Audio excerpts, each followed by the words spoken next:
이틀이 지남에 예수께서 거기를 떠나 갈릴리로 가시며 친히 증언하시기를 선지자가 고향에서 높임을 받지 못한다 하시고 갈릴리에 이르심에 갈릴리인들이 그를 영접하니 이는 자기들도 명절에 갔다가 예수께서 명절 중 예루살렘에서 하신 모든 일을 보았음이로라. 예수께서 다시 갈릴리 가나에 이르시니 전에 물로 포도주를 만드신 곳이라. 왕의 신하가 있어 그의 아들이 가버나움에서 병들었더니 그가 예수께서 유대로부터 갈릴리에 오셨다는 것을 듣고 가서 청하되 내려오셔서 내 아들의 병을 고쳐 주소서 하니 그가 거의 죽게 되었습니다. 예수께서 이르시되 너희는 표적과 기사를 보지 못하면 도무지 믿지 아니하니라. 신하가 이르되 주여 내 아이가 죽기 전에 내려오소서. 예수께서 이르시되 가라 내 아들이 살아있다 하시니 그 사람이 예수께서 하신 말씀을 믿고 가더니 내려가는 길에서 그 종들이 오다가 만나서 아이가 살아있다 하거늘 그 낫기 시작한 때를 물은즉 어제 7시에 열기가 떨어졌나이다 하는지라. 그의 아버지가 예수께서 내 아들이 살아있다 말씀하신 그때인 줄 알고 자기와 그 온 집안이 다 믿으니라. 이것은 예수께서 유대에서 갈릴리로 오신 후에 행하신 두 번째 표적이니라.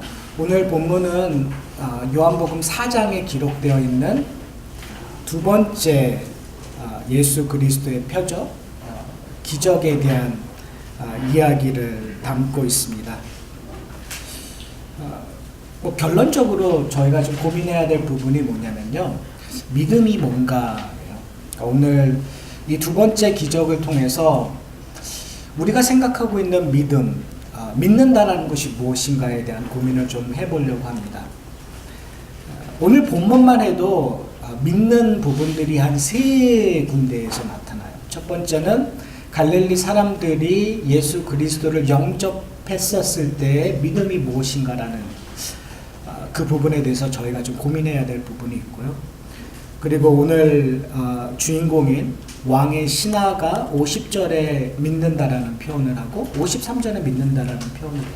그러니까 그 50절에 믿는 거와 53절에 믿는 거의 차이점이 무엇인가에 대한 답을 오늘 본문에서 저희가 좀 찾아보려고 합니다. 여러분, 믿음이 뭘까요? 요즘 최근에 우리 젊은 여성분들이 좋아하는 모 탤런트의 믿음이 구설수에 올랐어요. 그 젊은 그 청년 연예인이 어렸었을 때 그 병이 있었는데 그 치료받았어요. 그래서 그 교회 열심히 다니고 신앙생활 열심히 하고 그리고 전도도 열심히 하는 정말 모범생, 정말 착한 연예인으로 소문난 친구인데, 친구는 아니죠. 저하고도 아무런 관계가 없으니까. 그런데 이제 이단 쪽에 교회를 다녀서 그것들로 여러 가지가 이제 화제가 되고 있는 것 같아요. 그 이야기를 들으면서 저는 그런 생각을 했어요. 그 청년이, 그리고 그 청년을 포함한 많은 분들이 치유의 경험으로 인해서 믿음이 생겼다고 고백하는 분들이 있어요. 뭐 저희 가운데도 있을 수 있고, 그리고 어떤 분들은 정말 지푸라기를 잡는 심정으로 하나님 앞에, 내가 모르는 그냥 하나님 앞에 얘기를 했는데 그걸 들어주셔서 그 다음에 교회를 가게 됐고, 그리고 그것이 나의 믿음의 시초라고 얘기하시는 분들도 있는 것 같아요. 상황이 어떻게 되었든 간에 우리가 생각하는 그 믿음의 기초가 어디 있는가를 제대로 이해하지 않으면 우리의 신앙이, 우리의 믿음이 허공에 떠 있을 수 있다는 점이에요. 왜 그러냐면요, 여러분 한번 믿음에 대해서 한번 생각해 보세요. 우리가 믿음이라고, 나는 예수님을 믿는다, 나는 교회를 다닌다, 나는 신앙이 공고한 사람이라고 표현했었을 때 그 기준점이 어디 있는지 여러분 한번 생각해 보세요. 보통은 우리의 경험에 의해서 그래요. 내가 어느 날 내 마음이 뜨거워졌고 나도 모르는 사이에 어떤 고백을 했습니다. 그리고 그런 고백들이 나의 신앙의 믿음의 근거가 되고 있다는 것을 우리가 발견하게 돼요. 근데 문제점은 뭐냐면요. 이렇게 신비적인 경험을 한 분들은 나의 믿음이 점점 견고해지고 내 믿음이 점점 좋아지려고 하면 그런 신비한 경험을 좀 더 많이 해야 돼요. 그리고 강하게 해야 돼요. 그렇죠?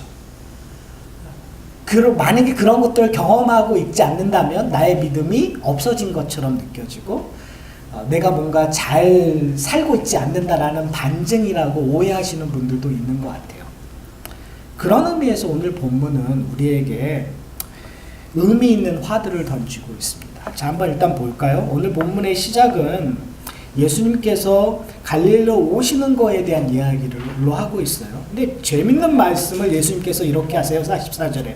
선지자가 그 고향에서는 높임을 받지 못한다 라는 이야기를 하세요.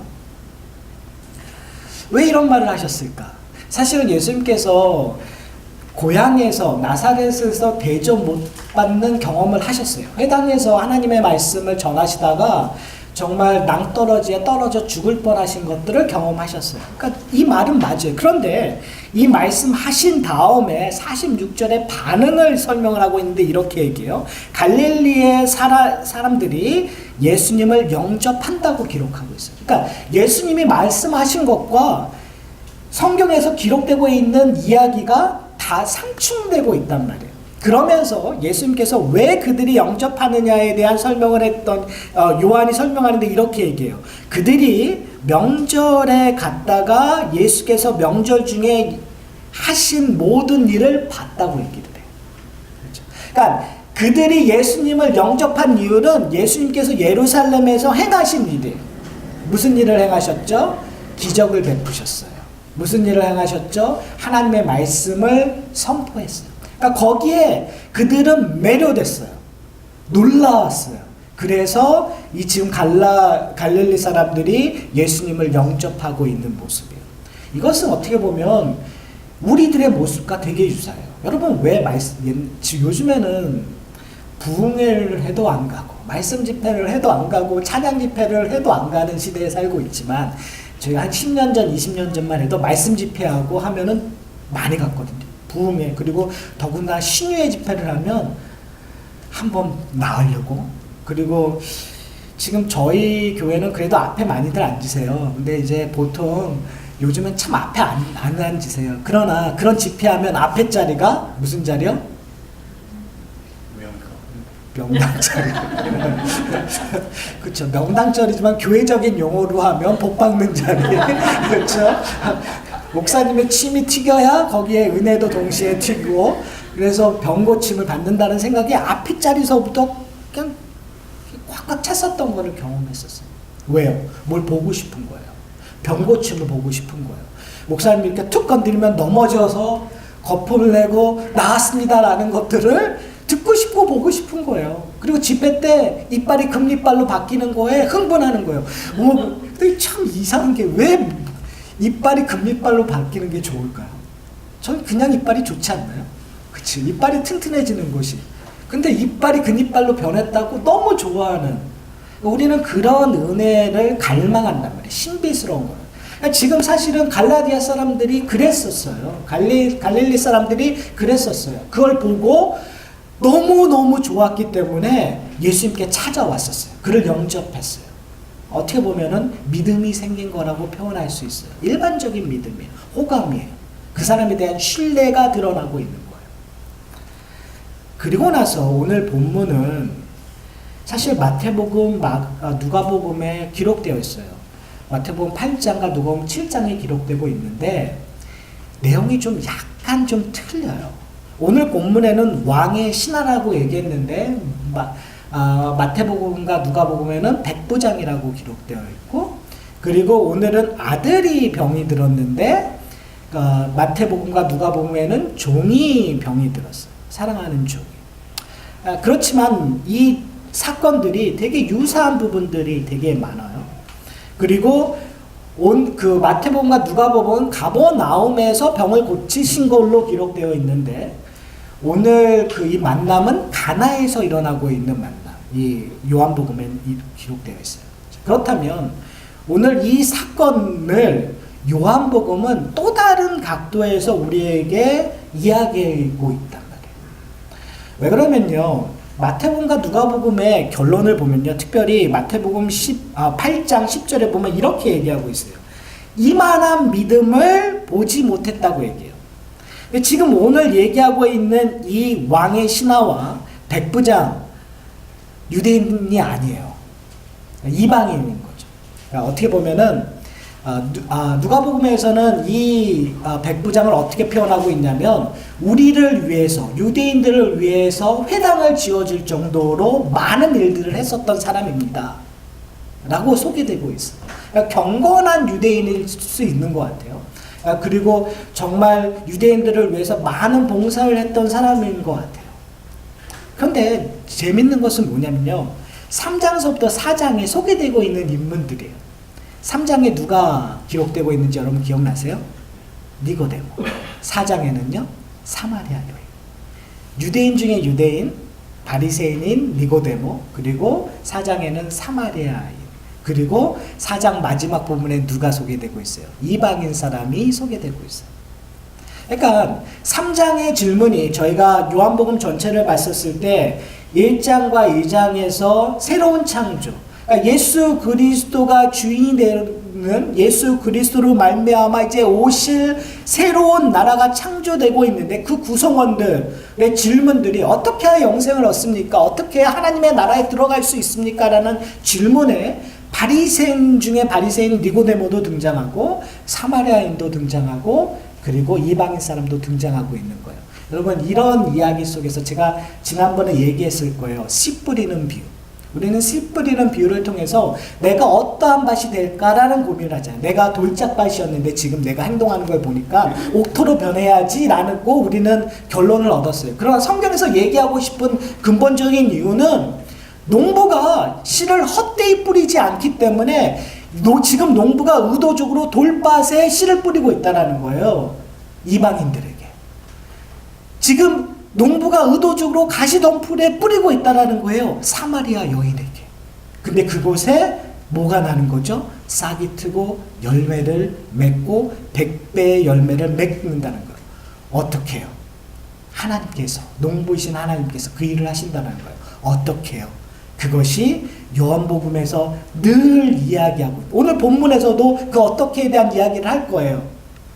그 어떻게가 없으면 50절의 믿음과 53절의 믿음이 구별이 안 돼요. 자, 저만 흥분하고 있는 것 같은데, 왕의 신하가, 그에게 갈급함이 문제가 생겼어요. 그의 아들이 병이 들어서 죽게 된 거예요. 예수 그리스도의 소문을 들었는데, 예수 그리스도가 지금 가나에 와 있다는 이야기 듣고 찾아와서, 선생님이요, 우리 아이가 죽게 되었으니 내려와서 우리를 좀 치료해 주십시오 라고 얘기해요. 근데 예수님의 답은 아주 간단해요. 그가 죽지 않았다라는 거예요. 가라는 거예요. 오늘 본문만 보면 이 신하가 믿고 갔다고 얘기를 하고 있어요. 그러니까 믿고 간 거죠. 예수님의 말씀을 듣고 예수님의 말씀에 신뢰해 간 거예요.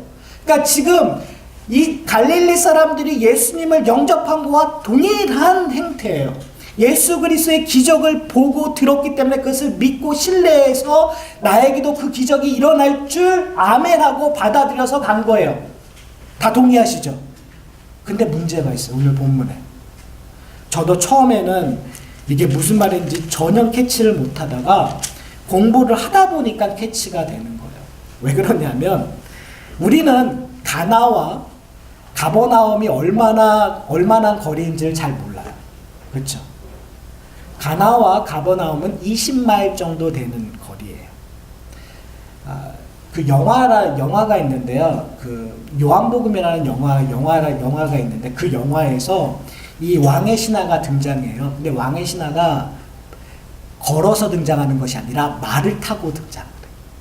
그러니까 20마일을 말로 타면 한 4시간 정도 걸린대요. 걸어서 가면 한 8시간에서 한 10시간이 걸려요. 자, 제가 한번 질문을 할게요. 여러분, 내가 사랑하는 아이가 죽게 되었어요. 그래서 정말 애탄 마음으로 가서 고쳐달라고 했는데, 고쳐달라고 하는 사람이 나왔대요. 가보라고 얘기해요. 여러분, 8시간이 되든 12시간이 되든 단숨에 갈까요, 안 갈까요? 가죠. 당연히 가겠죠. 자, 오늘 본문을 보시면은요, 이렇게 기록되어 있어요. 51절에 이 왕의 신하가 가다가 종을 만나요. 가는 길에. 가버나움에서 만나는 것이 아니라 가나와 가버나움 중간 어느 시점에서 종을 만나게 돼요. 근데 종이 얘기하는 것이 뭐냐면 내 아들이 낳았다고 얘기를 해요. 그러자 이 왕의 신하가 질문하는 것이 뭐면 언제 낳았냐고 물어봐요. 그런데 뭐라고 얘기하냐면 이렇게 얘기해요. 52절에 그가 낳기 시작한 때를 물은즉 어제 7시에 열기가 떨어졌나이다. 어제 7시래요. 근데 7시라는 것은 우리식으로 얘기하면 오후 1시가 되는 거예요. 그러니까 오후 1시에 예수님과 이 왕의 신하가 만났어요. 그래서 예수님께서 낳았다고 해서 돌아가요. 말을 타고 갔다면 4시간 만이니까 오후 5시에 가야 돼요. 걸어서 단숨에 갔다고 치면 뭐 9시 정도? 그렇죠? 9시에서 12시까지. 그런데 지금 왕의 신하는 하룻밤을 자고 그 다음날 가는 거예요. 그래서 이 신하가 와서 뭐라고, 종이 와서 뭐라고 하면 어제라는 단어를 써요.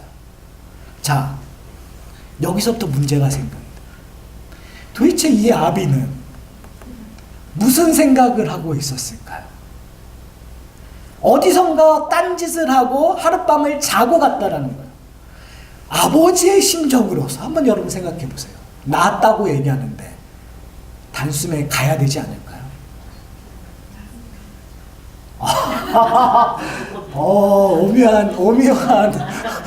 오묘한 답을 하셨어요. 낳았으니까 안 갔다. 근데 질문을 하는 것이 뭐냐면요, 낳았을 거라고 전제를 하고 질문하고 있는 것 같지가 않아요. 되게 의심스러운 질문을 하고 있는 것 같아요. 왜? 언제 낳았냐고 질문하는 거거든요. 낳았으면 언제 낳았냐는 질문 안 하거든요.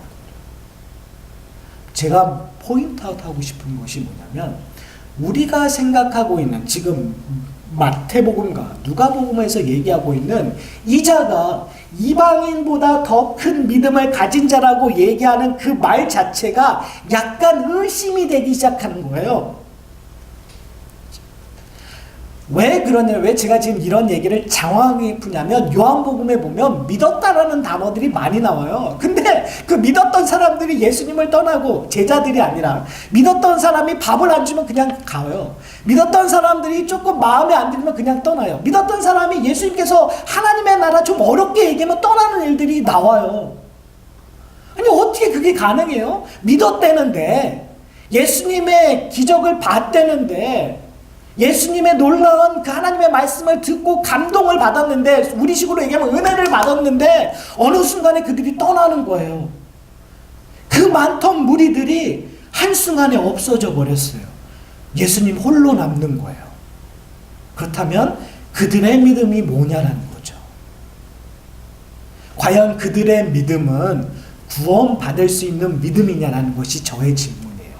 50절의 믿음은 정말 구원받을 수 있는 믿음인가? 왜 그러냐면 53절의 믿음은 조금 더 확실하게 우리에게 얘기하고 있어요. 53절을 보면 이렇게, 52절을 보면, 53절을 보면 이렇게 얘기해요. 그의 아버지가 예수께서 내 아들이 살아있다 말씀하신 그때인 줄 알고 자기만 믿은 게 아니라요, 자기와 뭐요? 온 집안이 다 믿으니라 라고 얘기하고 있어요.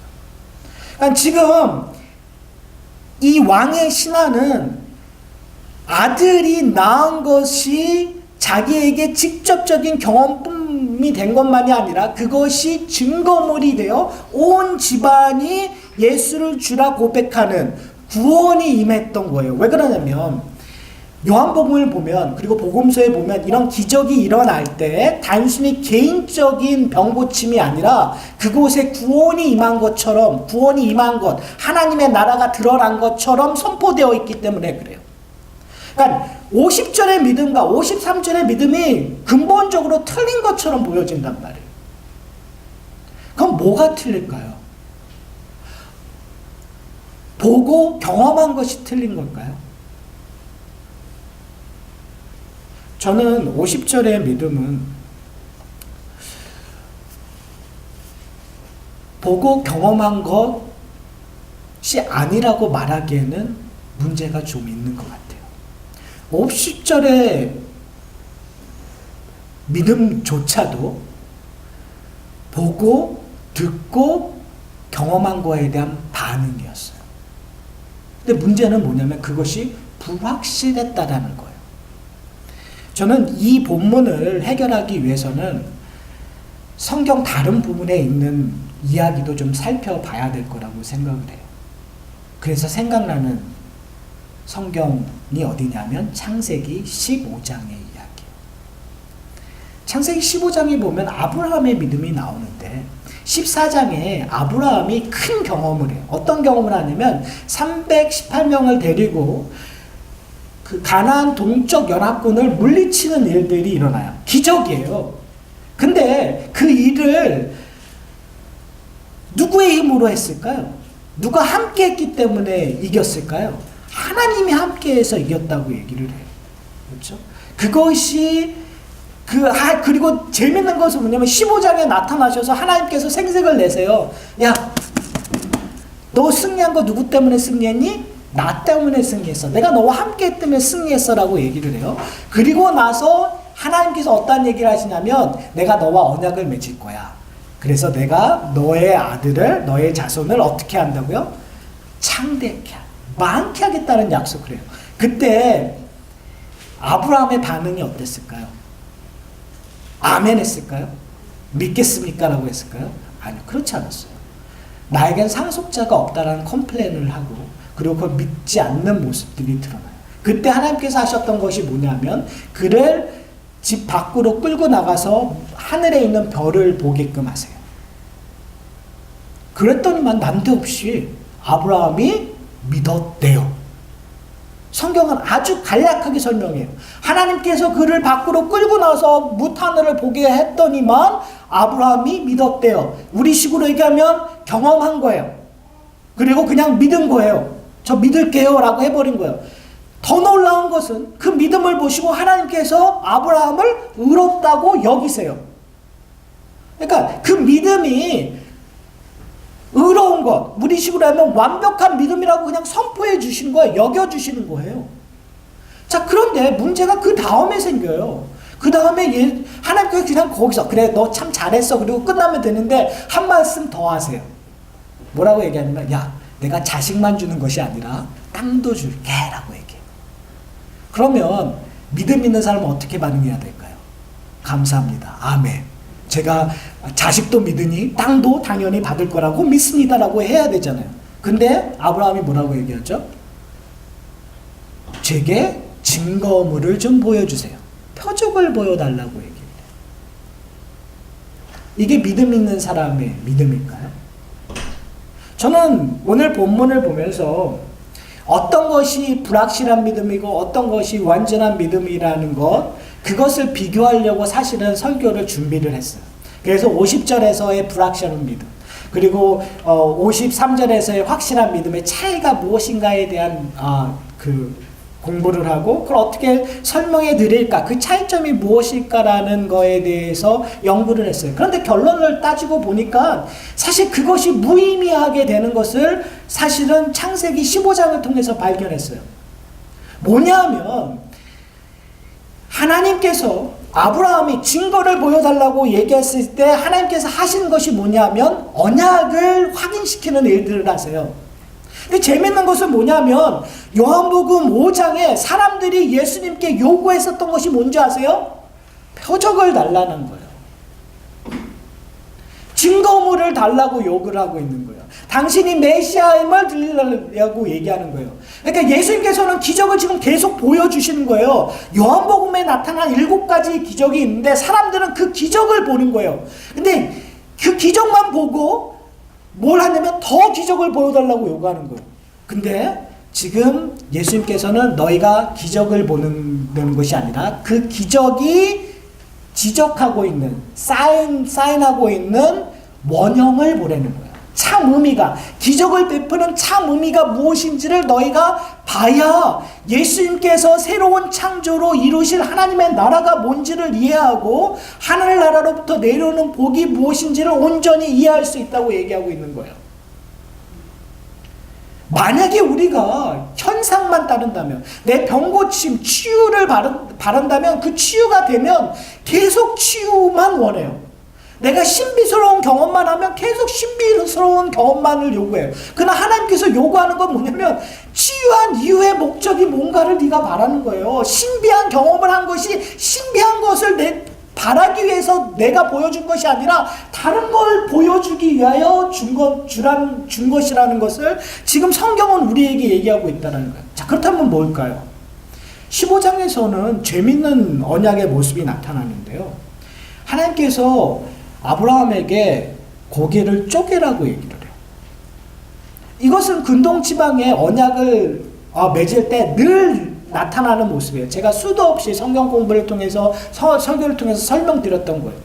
쪼갠 고기는 언약을 파기한 사람이 이렇게 될 것이라는 것을 상징적으로 보여주는 거예요.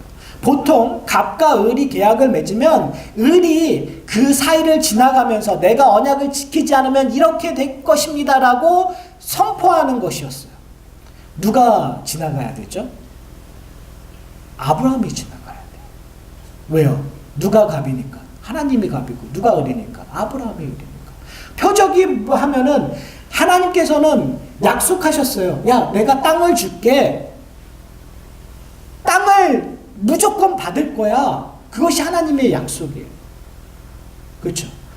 그런데 그 계약서에서 아브라함이 지나감으로 말미암아 내가 그것을 의지하지 않고 믿지 않으면 내가 이런 벌을 받을 것입니다라는 것을 사인을 해야 되는데, 근데 누가 지나가죠?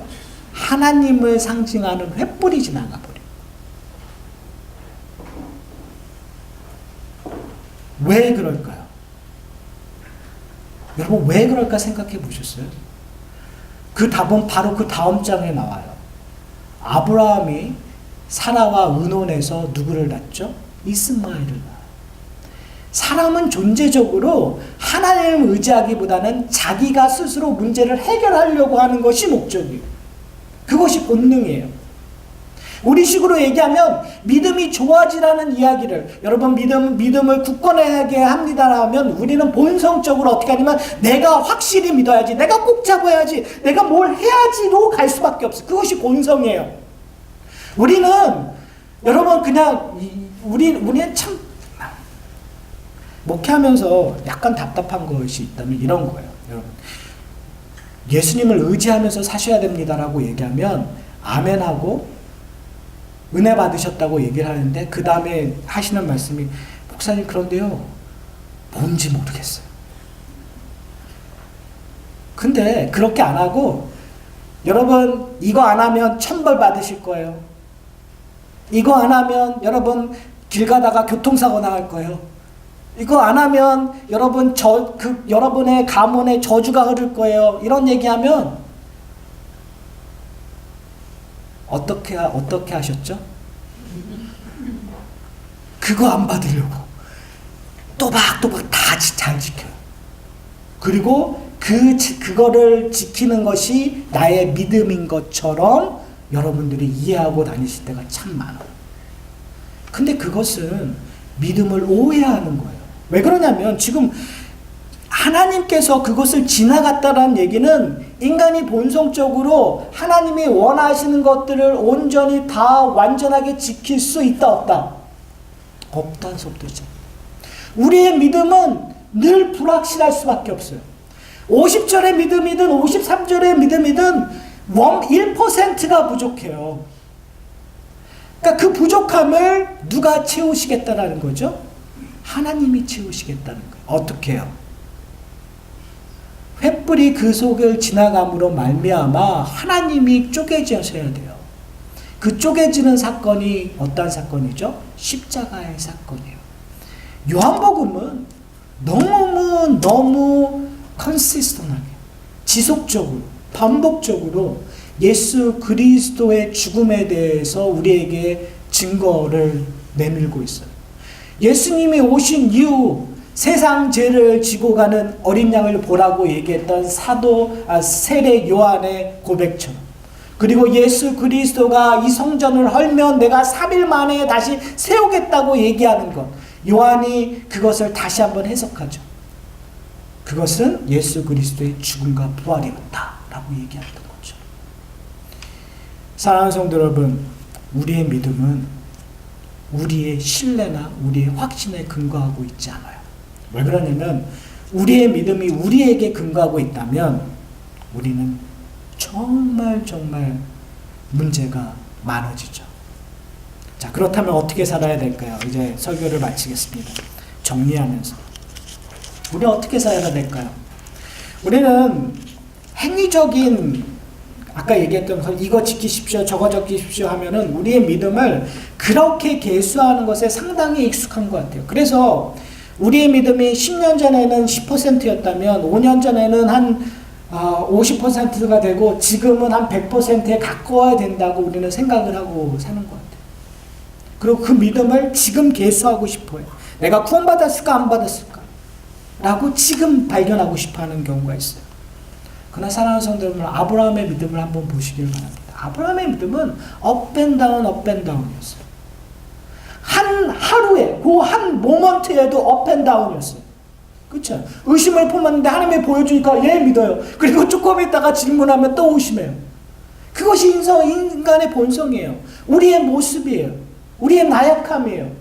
오늘 이렇게 예배드리고 은혜 받으면 나가서 모든 일을 다 할 것처럼 고백하고 그렇게 하겠다고 다짐하지만 월요일날 아침에 문을 나가는 순간서부터, 운전하는 그 순간서부터 좌절을 경험하게 되시고 내 믿음이 이거밖에 안 됐냐고 후회하는 것들을 경험하게 될 거예요. 그때 우리는 좌절해야 되나요? 좌절하지 말아야 되나요? 좌절하지 마셔야 돼요.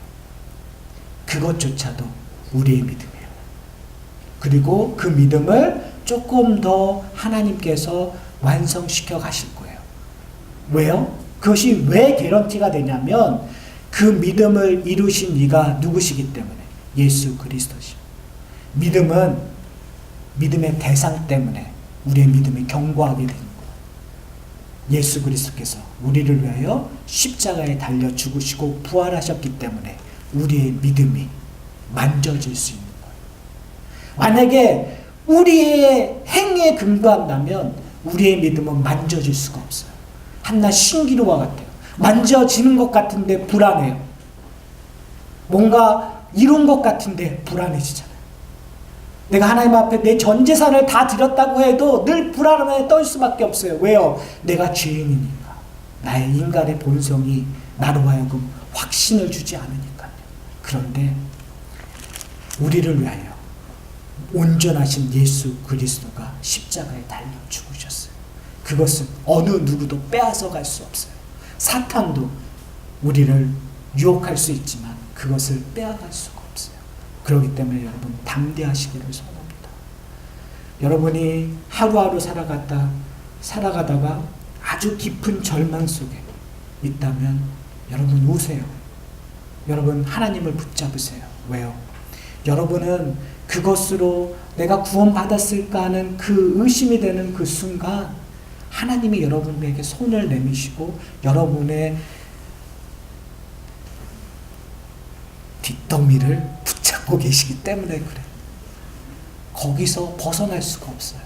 아무리 몸발을 쳐도 벗어날 수가 없어요. 그것이 은혜예요. 그 은혜 속에 거하시는 저와 여러분들이 되시기를 소원합니다.